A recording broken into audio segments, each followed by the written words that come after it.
વડોદરા શહેરમાં મતદારોના નામમાં ચબરડો થયો છે। એક કરતાં વધુ યાદીમાં નામ હોવાનો ખુલાસો થયો છે। બોગસ મતદાન અટકાવવા અગ્રણીઓ મેદાનમાં ઉતર્યા છે। શહેરના સાંસદ, ભાજપ પ્રમુખ, ધારાસભ્યોની કલેક્ટરને રજૂઆત કરવામાં આવી છે। મતદાર યાદી સુધારવા અંગે કલેક્ટરને રજૂઆત કરાઈ છે। વધુ નામ ધરાવતા મતદારોના નામ કમી કરવા રજૂઆત કરાઈ છે। રજૂઆત બાદ નામ ફરીથી આવતા રજૂઆત કરાઈ। પેનડ્રાઈવ મારફતે કલેક્ટરને પુરાવા આપ્યા હતા। 31,000 મતદારોના નામ બે વખત મતદાર યાદીમાં છે। અગાઉ 52,000થી વધુ મતદારોના નામ ડબલ આવ્યા હતા।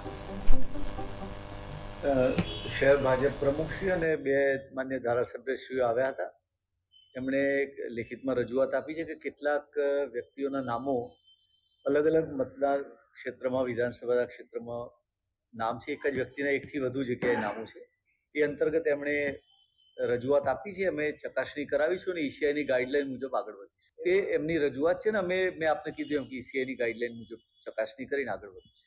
આવનારી લોકસભાની ચૂંટણી 2024માં મતદાર યાદી જે પ્રસિદ્ધ થઈ છે એ મતદાર યાદીમાં એક કરતા વધારે વખત નામ નોંધાયેલા 31,000 કરતા પણ વધારે મતદારોની લિસ્ટ આજે ભારતીય જનતા પાર્ટીના સંગઠનના સૌ મુખ્ય લોકો અને વડોદરા શહેરના માન્ય ધારાસભ્યશ્રીઓની હાજરીમાં કલેક્ટરશ્રીને આપવામાં આવી।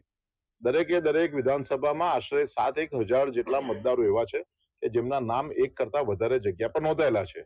ક્યારેક સેમ વિધાનસભામાં એમના નામ બે અલગ અલગ જગ્યા પર નોંધાયેલા હોય, ક્યારેક અલગ અલગ વિધાનસભામાં એમના નામ નોંધાયેલા હોય। આવા મતદારો જેમણે ક્યારેક પોતાની જગ્યા પરના મતને ડિલીટ કરવા માટે અરજી કરી હોય, નવી જગ્યા ઉપર એમણે જ્યારે શિફ્ટ થયા હોય તે વખતે ફરી અરજી કરી હોય, કોઈ કારણસર એમની જૂની જગ્યા પરના નામની યાદીમાંથી નામ ડિલીટ ના થયું હોય અને નવી જગ્યા પર એમના નામની યાદીમાં નામ આવી ગયું હોય, આવી શક્યતાઓ પણ હોવાનું બની શકે। તેમ છતાં પણ ભારતીય જનતા પાર્ટી હંમેશા મતદારોના સંદર્ભમાં સજાગ રહે છે।